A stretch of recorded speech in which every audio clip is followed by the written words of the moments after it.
Les chiffres qui auraient été enlevés du site web de la CENI, oui, ces chiffres ont été enlevés. En fait, ces chiffres ne devaient pas être publiés parce qu'ils n'avaient pas été contrôlés, ils n'avaient pas été visés par les membres du bureau de la CENI. Et c'est normal que des chiffres qui ne sont pas, disons, officiellement publiés, doivent, n'est-ce pas, être retirés. Et prochainement, nous mettrons les chiffres que le bureau a visés, contrôlés, et vous allez voir que ces chiffres sont probablement plus justes. Ces chiffres sont probablement plus justes. C'est-à-dire tout simplement, il y a eu publication d'un draft qui n'avait pas lieu d'être publié. C'est-à-dire tout simplement, il y a eu publication d'un draft qui n'avait pas lieu d'être publié. C'est-à-dire tout simplement, il y a eu publication d'un draft qui n'avait pas lieu d'être publié.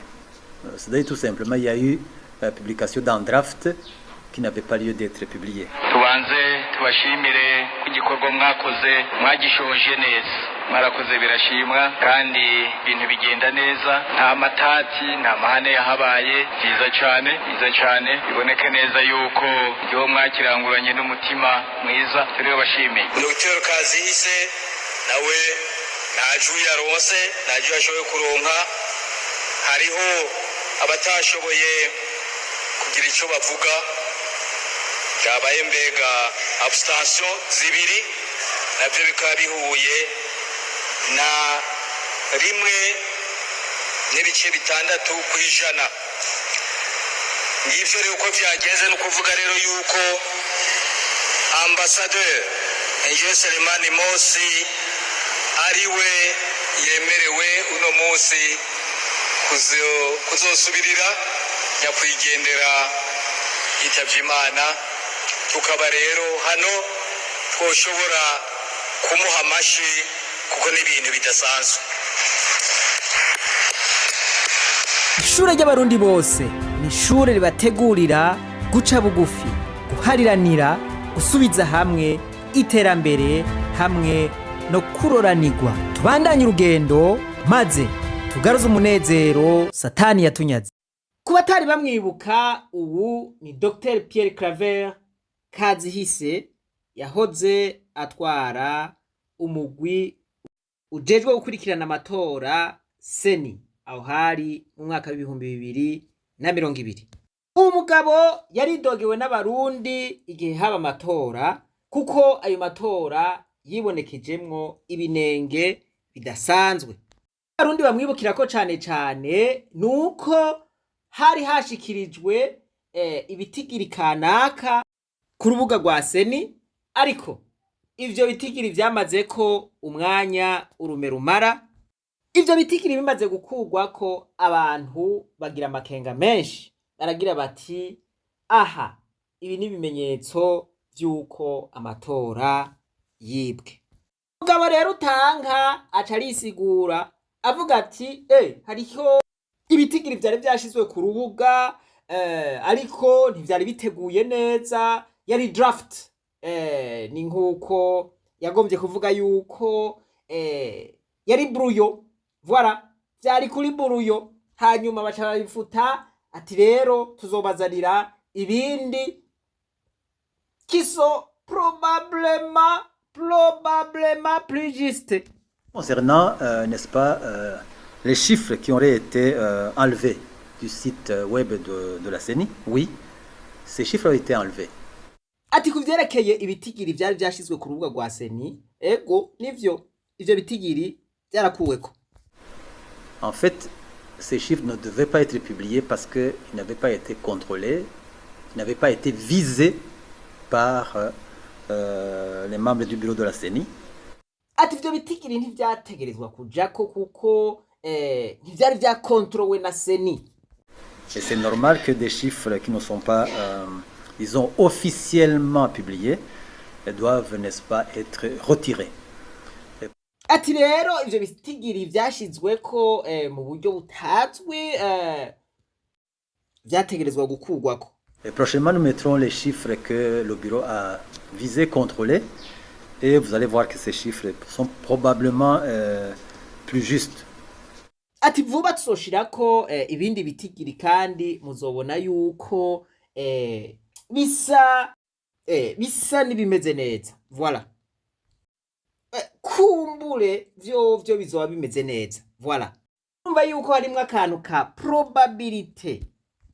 C'est-à-dire tout simplement, il y a eu la publication d'un draft qui n'avait pas lieu d'être publié. Ati bashize ahabona ibintu vyari kuri brouillon bitari voilà bitomoye neza. Aha rero niho abarundi benshi bagiriye amakenga batuye umugabo uyu mugabo araduciyemo kabisa. Bati wakazihise arabaye kazihise. Ubiravye ibintu vyabaye amakosa yakozwe na seni gushika n'ubu nta muntu arashobora kuyatahura neza. Ico gituma umugwi ujejwe amatora nta kuha umuntu wese, si umuntu wese apfa kurongora, oya, si umuntu wese, kuko uwo muntu ashobora gukoreshwa, uwo muntu ashobora guhengama, kandi ivyotuma ahengama biba ari vyinshi. Barashobora kumuha igiturire, bakamuha urufovya rw'amahera menshi cane, akavuga ati ari nihenze, canke agatega ubwoba.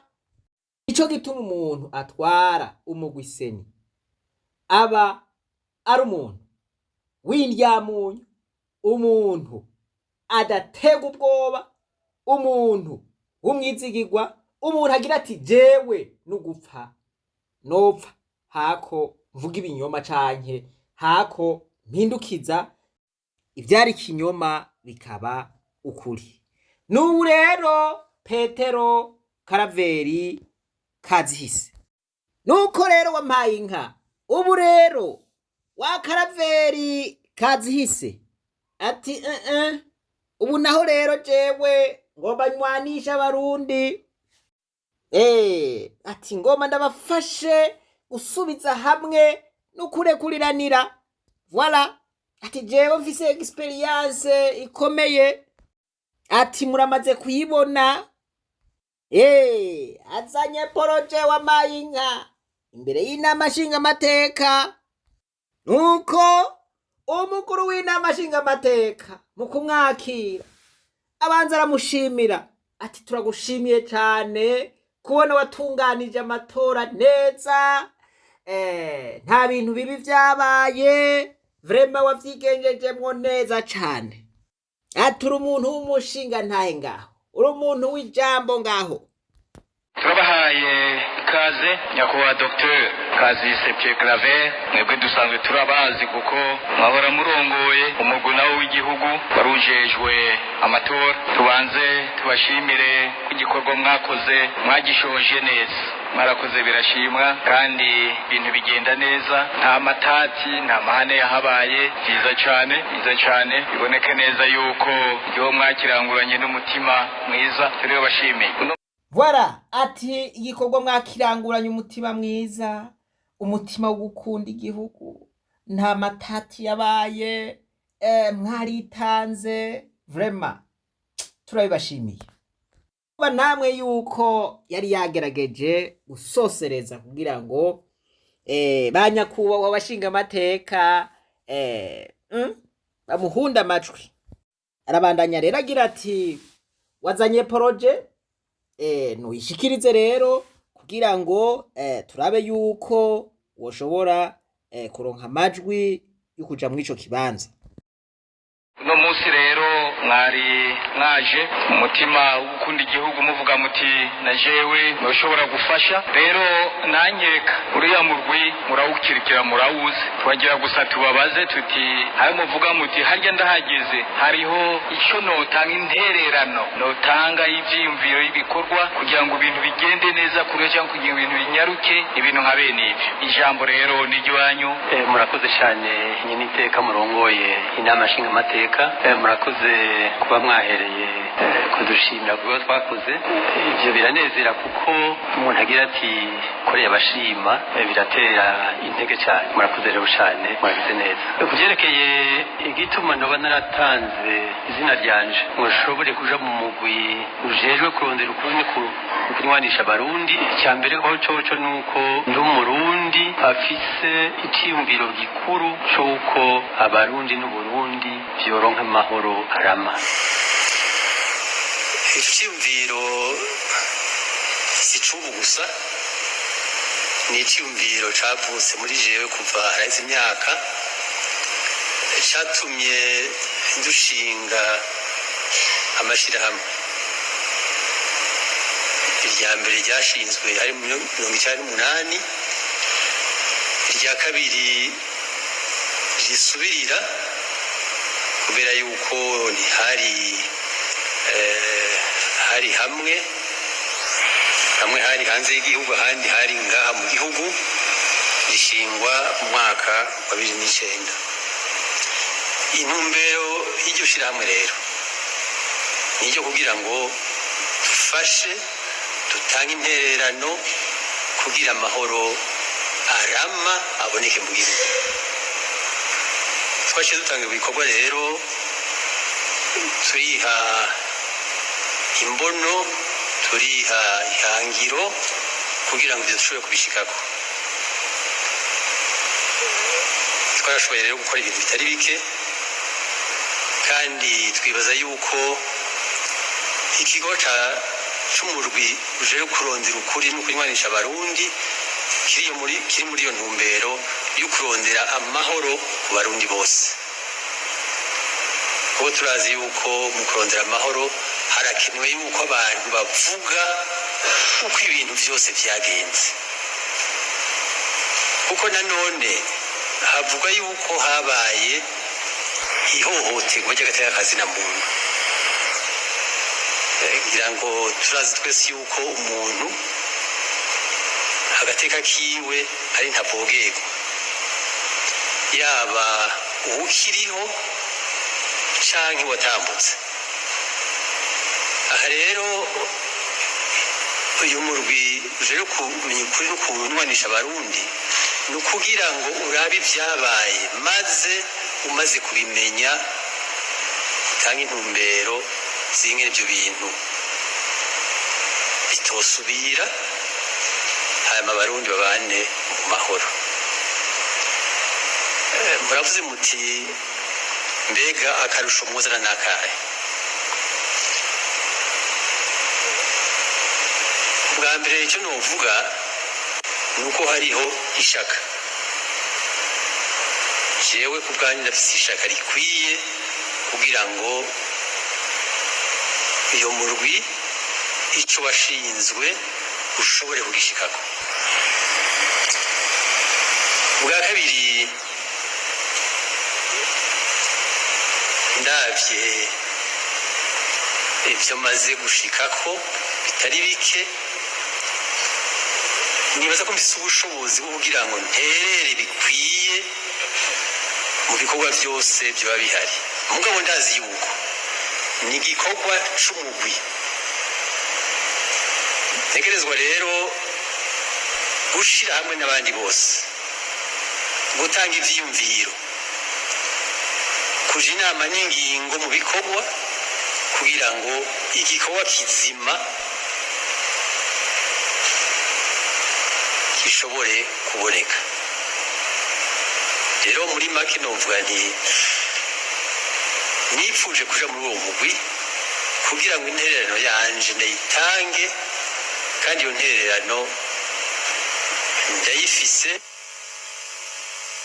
ku mwanya wakwiye murakoze cyane turabashimiye dusabe rero abaherekeza abashitsi baduherekereze kugira ngo musubire mu kibanza mwarimo ubu naho batumeko ambasaderi Selemani Mosi kugira ngo nawe ashikirize umugambi wiwe ashikirize icyo agiye gukora kugira ngo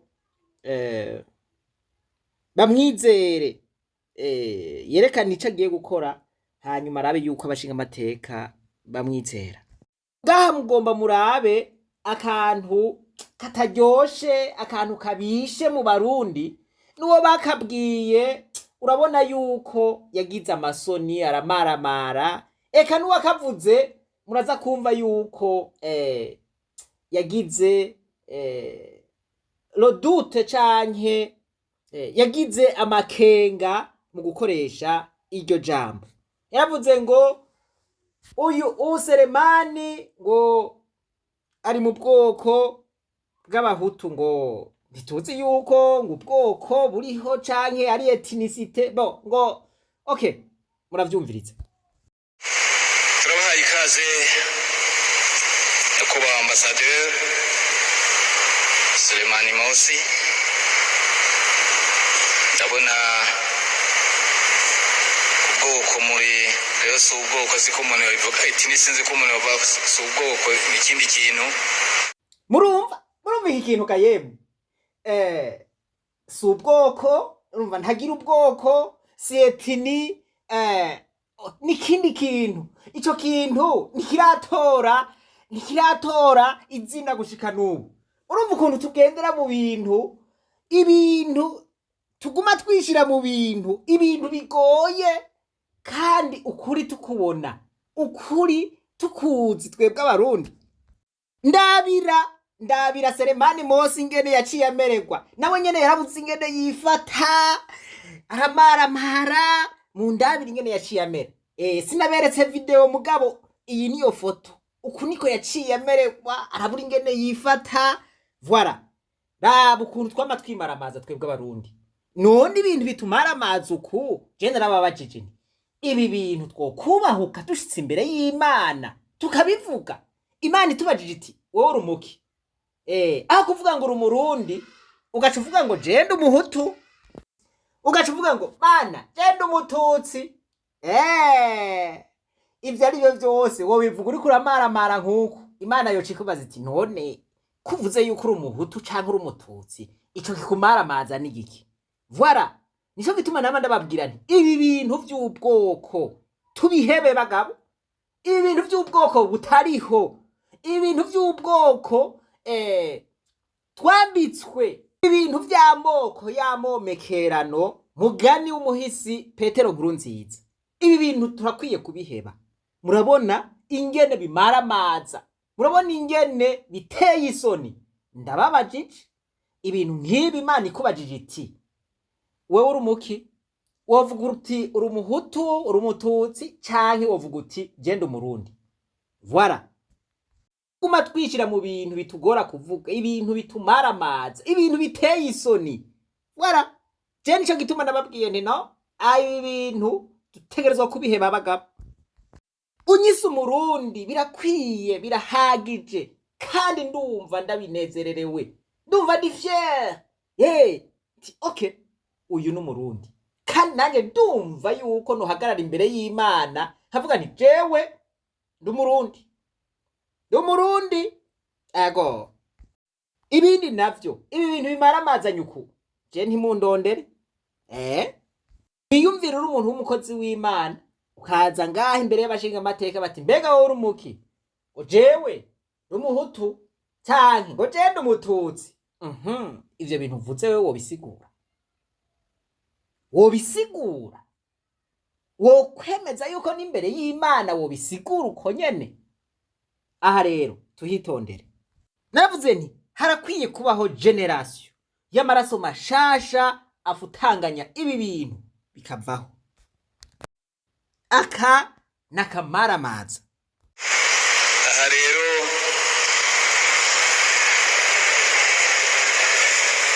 tubanze tubashimire kubona urugamba mwararugwanye kugeza uno munsi, aho ushobora izina ryanyu rikadushikira hano imbere mu nama nshingamateka. Uburya urubanza rutari rworoshe, harakozwe byinshi. Rero uno munsi ikibitwereka nuko izina ryanyu ryashoboye, nkuko nari ndabivuze, gushikana imbere y'ishengero mubona y'abashinga amateka. Rero mwari mwasavye ko mwokwinjizwa mu mugwi kumenya ukuri n'ukurekuranira kugira ngo namwe mugire ico mwofasha. Nanyeka yuko ugushaka mugufise, ariko twagira ngo tubabaze icyo mwebwe mwibaza. Kumbure urya mugwi ingene uri kurakora, icyo mwebwe mwibaza cy'akarusho mwoshobora kuzana mu murwi nko mu gihe hano abashinga amateka uvuga bati barabizeye. Mbega icyo mwozana cyoshobora gufasha urya mugwi kugira ngo ukore neza kurusha, cyangwa ukore neza, ukore unyarutsa igikorwa cyo bikihe?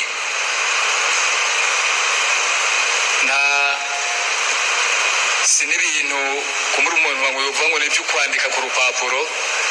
Oya, ni ukuvuga yuko twibaza ko mubizi, muvuga muti turamaze igihe tubona muri Sebenyene bakora atari ko arakantu badashikako, atari nk'iki n'iki badashikako, ati kandi cyo tuma ibintu bigenda neza kurushiriza. Nicyo rero no munsi abashinga amateka kugira ngo bumve neza, bumve icyo cyiyumviro kugira ngo bamenye nimba ibyo byumviro bihuje koko n'ibyo babona byoshobora gufasha. Icyo gihe nibaza ko baheza bamenye ibyo bakora ibyo ari byo. Rero ijambo ni iry'iwanyu. Yego, murakoze kumpa ijambo nyine iteka. Yego, nk'uko mwabivuze, ngiye ndabye experience afise igihe nari buramatari n'igihe nakoreye mu makungu, hari ibintu byinshi cyane mbona yuko nofasha, Imana ifashije nkaja muri uwo murwi. Hanini nukumenya neza ukuri mu bijanye n'akahise k'igihugu cyacu, kuko hari abandi bantu bafise inkuru mugabo batarigira baronka aho bayishikiririza. Gihe twamatura ko turavugana, kandi byinshi bimaze gukorerwa muri severe, hari ivyo jewe maze gutanga umuganda wanje. Hama hakaba hariyo n'ibindi bintu byuko baguma batinyana, mugabo twebwe icyo no bamenyesha nuko twebwe mu muryango w'Abayisilamu murazi yuko kenshi ibintu nk'ibyo turabirengera kandi turubahuka kandi turaja mu mamiliyo yose. Ndazi yuko ijya vole yuko tworekuriranira tukumvikana tugakorera hamwe yuko nzobishobora, kandi ndabyishinze. N'igihe jewe nari buramatari narabishoboye, n'ubu nibaza yuko Imana izonje imbere ndabishikeko. Nkaba rero nizeye yuko muza kunyizera, munshire muri uwo mugwi, Imana ibaje imbere. Murakoze. Reka tujye dusaba aba bashikanye hano bongere baduherekereze, basubize mu kibanza mwari muvuyemwo, kugira ngo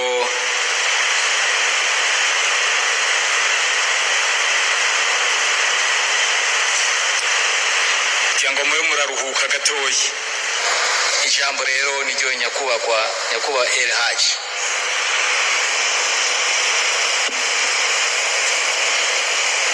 Murakoze nyene iteka kumpa kakanya, mbanje kuramutsa ndamutsa n'abanyakubahwa bose bakoranye ngaha muri iyi ngoro, mvuga nti amahoro neza g'Imana bane namwe. Assalamu alaikum warahmatullahi wabarakatuh. Jewe kw'izina Haji Haruna Nkunduwiga nko mwabivuze, umuhutu, imyaka 60 y'amavuka, navukiye muri komine Gisagara, intara ya Cankuzo, ndubatse mfise abana 3, maze imyaka 37 nkora mu gisata c'indero, ku buryo muri uko kwa gatandatu ndashaka kuza mu zabukuru nk'abandi, imyaka yamaze gukwira. Hanyuma mu mashuri nize kwigisha, ndaronka urupapuro rw'umutsindo rwa lisanse muri biochimie. Inyuma yaho ndabandanya nagira master mu bijanye n'uburongozi, science de l'éducation bita leadership éducationnel. naragenye amabanga atandukanye, ndigisha, ndaba ushinzwe ivyigwa, ndaba umuyobozi inshuro nka zibiri, ndaja gukora no mu gisata c'ubugenduzi inspection de l'enseignement privé. Aho hose nabikora nk'umuntu akunda igihugu, akora igihugu ciwe. Hanyuma nkavuga nti uyu munsi nyene iteka nko mabisavye kugira ngo umwanya sinze kuwukoresha mu bindi birebire, nuko ubwa mbere ho nje ngaha imbere yanyu kugira ngo ndabasabe, nje ku nshuro igira kane uyu munsi kugira ndabasabe mu mpundu amajwi, nje muri umugwi nze gutanga intererano. Ubwa mbere intererano nk'uko muvuze muti mbega gishasha kimwe n'igiki, hariho kuba Imana yaramfashije nkaronka ubwo bumenyi, kuko umuntu atanga icyo afise. Ubugira kabiri, Imana kandi yaramfashije mfise uburambe mu bijanye n'ivyo biri muri iki gihugu. Amagume uretse ko 2022 nari nkiri umwana muto, nafise imyaka 8 gusa, ariko nayo ndayazi. Naho atakoze kuri jewe nk'umuntu, mugabo yarakoze ku nshuti, kubo tuvukana, kuba abana. Zumvikane ko ndabizi ko bitari bike, 1993 nari mu Rumeza, nabonye bitari bike. Mfise rero noterera bivanye n'uburambe mfise mu kazi nkora. Abantu twakoranye batandukanye, kuko kurera abana n'ibintu bitoroshe, twazi ivyo twaciyemo. Hanyuma nkaba ndi umuntu, ndi mu bantu bakunda ukuri, nkunda ukuri, nkanga ikintu cyitwa akarenganyo aho kozana na hose. Zumvikane ko mu nterano iwanje nshaka kuko kuri kuboneka, abantu tukabona kahise ko Burundi cyo kimwe, kuko muri iki gihe ubaje umuntu akakubwira uko, aje umutusi akakubwira uko, abatwa sinzi ko baza bakavuga uruhande rwa bucyo bw'abatutsi, uko bakunda kubibagira, no kandi ari abantu turi kumwe mu Burundi. Jewe nkavuga nti mfatira n'ivyo vyose, nuko kandi n'umuntu nizera Imana ariyo yonyine izi kwizera ko nje kugarukira, kavuga nti ivyo nizo bisengera ku buryo uko kuri no kurekuranira ubutungane bukabaho. Jewe nshobora guterera nk'uko nabikoze inshuro zitari nke mu Rumeza, abana baracanyemo, ndahaguruka ndaseruka. Najigise mu 1995 mwibuka amagume heruka kubi Bujumbura, abana b'abahutu n'abatutsi ari babita basanze sheke ndandi biko ragwana, baza bafise amagrenade ni mu gita mu ishure, ngahaguruka nkabaja hagati. Birakunda bari muri ifise mu abatutsi bari bahungiye ku Musaga, abahutu bahungiye mu Gatumba, ndabasubiza hamwe. Ndashimira Imana kuvyo nakoze muri ico gihe. Rero nkavuga nti rero hamwe mu mpunzi amaje uko naje ko yabasawa ngo nave kunshigira kane, nibaza ko dutosi nari ifise muri ico gihe namaze imisi ndadukosora. Nagira nsubira ndabasabe munyizere nzi gutanga iyo ntererano yanje. Murakoze, Imana ibaje imbere. Assalamu alaikum warahmatullahi. Murakoze dusabe rero. Murumva yuko abakandida bahejeje gushikiriza imigambi yabo. Ubu naho abashinga amateka baca batora, hanyuma bashikirize ivyavuye mu matora. Reka twumve uwatsinze amatora. Musi rero twabwiye tuti buriya mwararugwanye, ariko rero nubwo mwarugwanye hama haba ubusumvya abandi cyangwa abasumvya abandi, abantu bagenda basumbasumbanya. Rero twagira tubabwire nk'uko vyagenze. Turabona uwa mbere yashoboye kuronka amanota menshi ni Ambassadeur Ingenieur Selemani Mos. Aha ni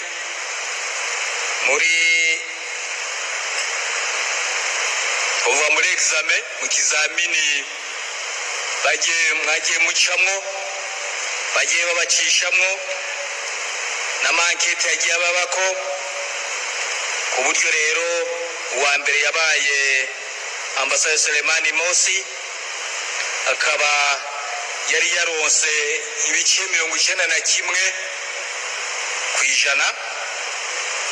Hanyuma uwa kabiri yari yabaye Dr Kazihise Pierre Claver, nawe yari yaronse ibice 87% %87.1, hanyuma wa gatatu yari yabaye Elhaj Haruna Nkunduwiga yaronse 79.4%.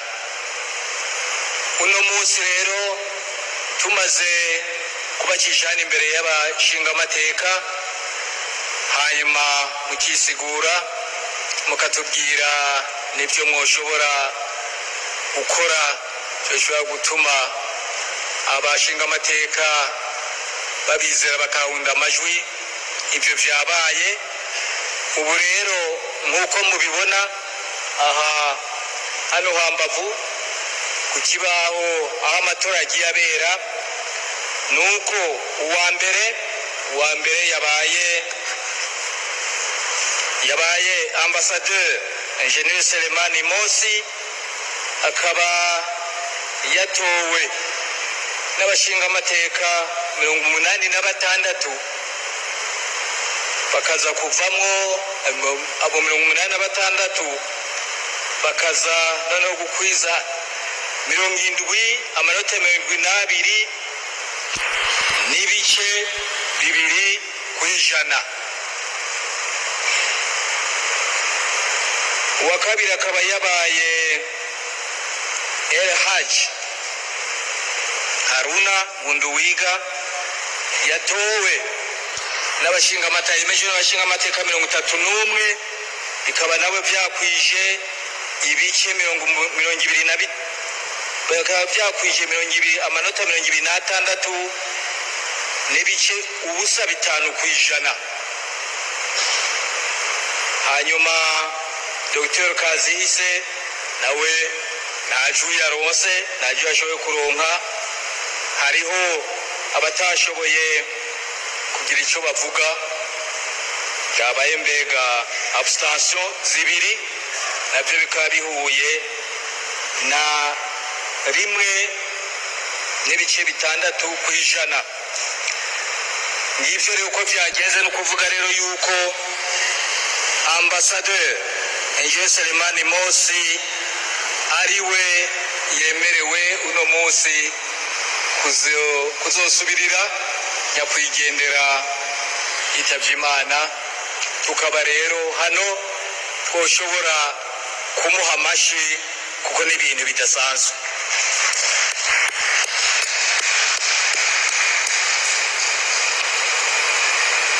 Ngivyo rero uko byagenze.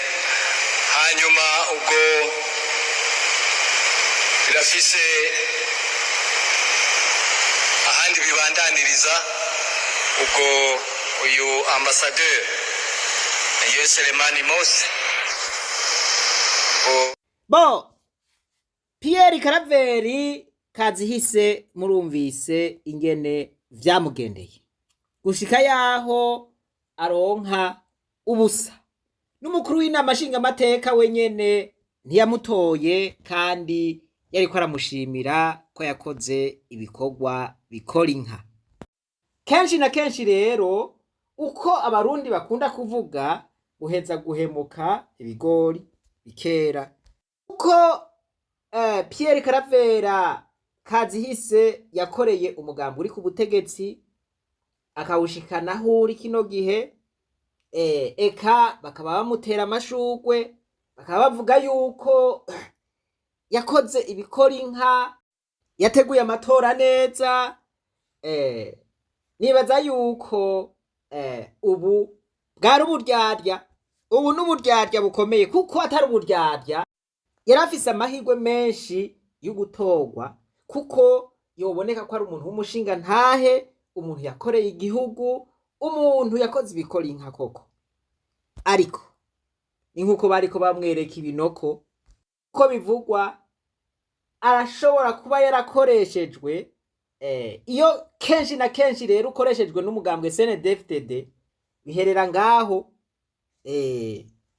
uko bagushimira mu nyuma urabibona. Ibyo barashobora kuba baramuhaye amahera bativuga ibi, agaca bivuga. Nta kundi rero natahira ayo mahera, kandi biragoye ko azosubira kwizegwa mu bindi bintu canke mu yandi mabanga atari CNDD-FDD nyene igomvye gusubira kumukoresha ivyo igomba. Rero umuntu wese CNDD-FDD ikoresha ikintu kanaka akagikora kitavuye muri we kandi akagikora abona yuko ari amakosa, nibaza yuko ahakuye icigwa.